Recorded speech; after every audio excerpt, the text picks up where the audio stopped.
This week in Destiny, Grandmasters have finally become available to us, and this week it is the Insight Terminus. It is also 2 times loot, which means you're going to be rolling around in Mindbenders Ambitions and Ascendant Shards no matter what you do if you have the Conqueror node open, which is going to be very nice considering Grandmasters are much more approachable for an entry level this season. Now, 2 things before we really get into it is 1, Destiny has started their Lunar New Year, so they posted an emblem up the other day on their Twitter, which I'm going to show you right now in case you want to get that. And another thing is that they finally posted their build crafting blog for the changes that are coming in LIGHTFALL, so I'll also leave that down in the description if you want to give that a read. I read it over once, and it looks like some very, very good and interesting changes are coming in LIGHTFALL for build crafting, which makes me excited considering that is the root of my entire channel. So, a quick word from our sponsors, and we can get right into the video.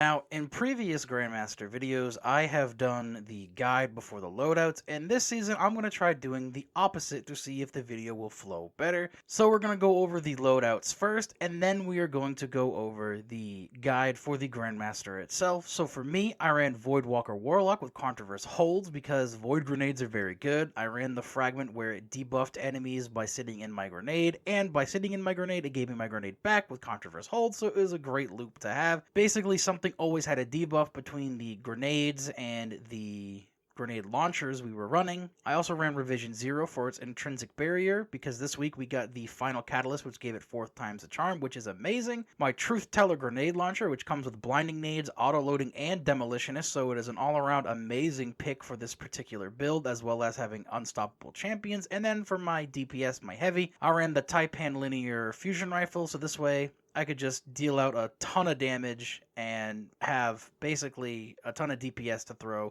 at champions and the boss. For mods, I ran Bountiful Wells, Font of Wisdom, Elemental Ordnance, Seeking Wells, and Well of Tenacity in order to feed back into my build and give myself a little bit of resistance, additional resistance, because I'm already running 100 resilience, so that this way we can stay alive a little longer and get this finished. My first fire team member ran the Night Stalker Hunter with Grafalcon's Halberg, because Grafalcon's Halberg is amazing for just dealing out volatile explosions, and it was very good dealing with just the large group of adds that could potentially rush us. He ran Ignition Code. I don't know exactly what his Ignition Code had on it, but it was really nice to have because it also dealt out additional damage. I believe it had blinding, so that also helped deal with the adds. He ran Collective Obligation, the pulse rifle from the Vow of the Disciple raid, in order to go invisible and cycle his volatile chain, so this way he almost always had volatile rounds, never had to reload his gun, and always went invisible to reproc it. And finally, he ran the Memory Interdict grenade launcher with chain reaction, because those chain reaction kills would also spread the volatile, dealing with adds in just large groups and just large quantities. For mods, he ran Bountiful Wells, Well of Utility, Elemental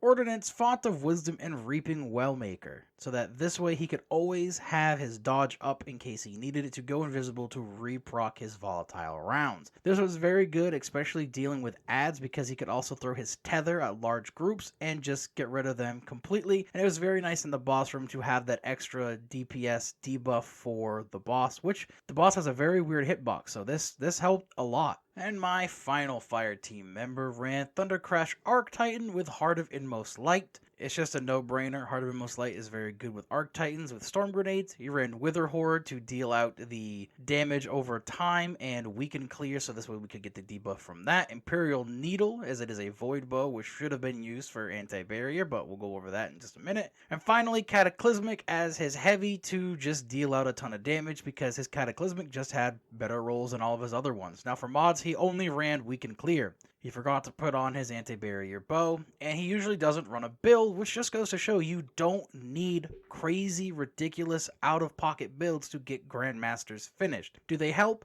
Yes, but this right here just goes to show you do not need a build to run Grandmasters, so keep that in mind. And with that, we'll actually now start the guide to this particular strike. Now, upon loading into this strike, you have to go through what I'm calling the Valley of Death, because I died here. The harpy shot my sparrows, I exploded, and my friendlies had to come back to get me. Now, if your team or you are not confident enough to go back and get your friendlies who die here, just reset the strike. You're not losing out on anything, just reset it, get a fresh start, get a nice clean start, and then keep going. Upon getting to the next area, you will be faced with a barrier champion directly in front of you and a swarm of adds. Obviously, take care of the champion and the adds as needed. Push forward a little bit, and there will be another barrier champion up on a little ledge to your left-hand side. Take care of him, move down this little hallway, take out the adds, and now you've reached what I'm going to call the canyon, essentially because there's just a giant rift right in the middle, and across the way there is a barrier champion. I highly recommend dealing with the Cabal in front of you first, dealing with the Scion snipers, and then really focus all your efforts on this particular barrier champion, as there's plenty of cover here to not worry about him. So realistically, just worry about the snipers that are in the back, because they will hurt you and they will potentially kill you. Once you get past this part, you just walk through these caves with all the headless Vex, take care of them, and then we've reached the first part, which could give some teams a little bit of difficulty. In this part, we have to get Kerrigan to shoo away and then stand on this plate. While we are standing on this plate, adds will come out directly in front of us, a bunch of dogs, gladiators, and 2 unstoppable champions. They come out in waves, so they're fairly simple to deal with. However, sometimes that second unstoppable champion will spawn a little late and can catch people off guard, so please keep that in mind, is that just sometimes be mindful. There used to be a thing back in the day before they fixed this where if you finished the plate fast enough, that second champion wouldn't spawn. But now, even if you complete it fast enough, it will force spawn the champion, and that's what causes him to spawn late, so keep that in mind as well. After finishing this part, we have probably the most difficult part of this particular Grandmaster, and that is what I would call plug-and-play room. I called it that last time. I'm going to call it again this time. Upon entering this room, you're going to stick to the right-hand side. There's going to be a bunch of pillars. You're going to want to sit there and just deal with adds as they come out. Clear the room, shoot Kerrigan in the face to get him to disappear again, and then the encounter will really start. When this happens, if you're still standing on those pillars that I told you to at the very beginning of this, there's going to be adds that come out of the portal directly behind you to your right. Throw a grenade there, a wither horde, whatever you have, and just deal with that, so this way you do not get flanked. While that is happening, other adds in the room are going to spawn, along with a barrier champion and unstoppable champion. I believe it's actually just a barrier for this first part, but just stay on your toes in case I'm completely wrong. I can't remember. I'm not watching the footage back. I'm just recording this as I go. Deal with that champion, and I believe it is actually the unstoppable champion. Deal with him as well and grab the orb you now have to bring across to the other side. On the other side, there is another barrier champion for you to have to deal with, along with a few gladiators. Take care of them, plug the battery in, and then you can run back to the other side. Now, when this happens, you're going to go to the left from where you deposited.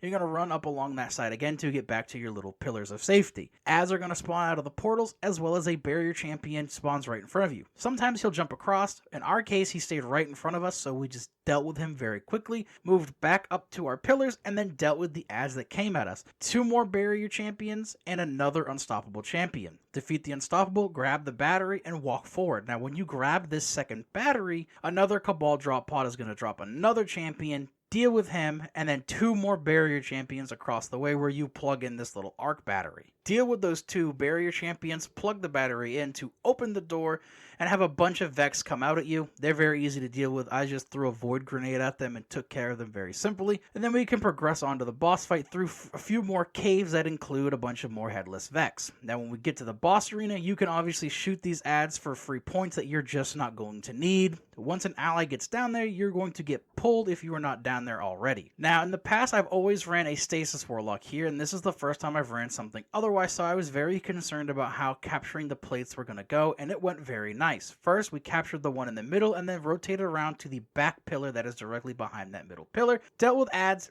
damaged the boss until he went up to his little Vex dome. Then we had to cap all 3 of them. I went to the left and I just kept throwing my grenades on that portal that was to my left to keep the adds away from me. I also had my grenade launcher with blinding grenades. That's really helped just keep the adds at bay as well. And I was able to complete this without having to use a Stasis Warlock using its Stasis Super and then having to just use the Shatter animation to stagger the targets. Instead, I was able to stand on the plate and just deal with the ads as they came. Once all 3 plates are captured, then you can just melt the boss, finish this Grandmaster, and get your 2 times loot for this week, which again includes Mindbenders Ambition, which is a pretty okay shotgun. It's not as good as it used to be, but with that, that is the end of our Grandmaster guide. Hopefully, it's a little more streamlined and ends up being a little more easier to follow. A few things before we go is that I would like to thank everybody for all the support that I have had over the past little over a year now, and I really appreciate it. I have a few more builds coming before LIGHTFALL comes out. And if you'd like to see my Void Warlock setup I used for this particular Grandmaster in an actual full-on build video that I would normally do, please let me know, as it is a very good and simple build. It's one of the old school classics. It's very nice. But with that, I hope everybody has a good week.